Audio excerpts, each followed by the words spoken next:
Noli's M1. Even after the buff, it still sucks. Well, it's easier to hit this patch. He does 25 damage and removes hallucination.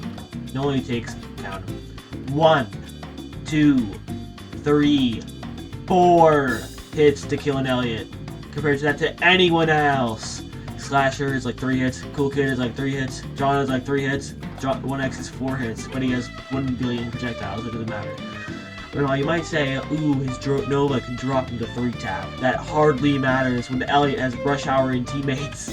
Let's go back to the fact it removes hallucination, Noli's main gimmick. Why? Hallucination is a passive generator denial and distractor, so having removal on hit is just completely awful for Noli. Void Rush. It sucks. Ever since the wallbang fix, it is near useless in 75% of scenarios. A slight wall or turn or object or literally anything is a guaranteed Void Rush miss. Not to mention the end lag on the move. You can get hit by just about anything after a Void Rush whiff, making whiffing extremely punishing. Nova. It's mid.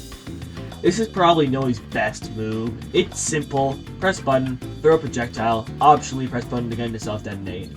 But after the patch, it became a sphere. This isn't hitting anything!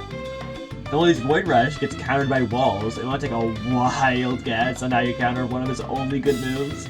That's right, more walls!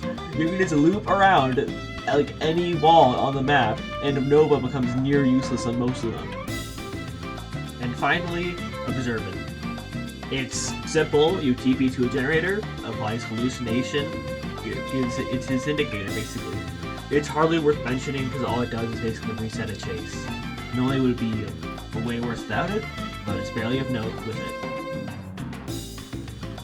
Overall, Noli is just not a good character. He has no pressure with either his Void Rush, his M1, or his Nova, and Observant is basically an indicator, so it's hardly worth mentioning, like I said before. Noli, the buff he got recently wasn't enough to give him any sort of counter to looping, really. He still gets destroyed by walls in general. He's just not a good killer currently. Thanks for watching the video.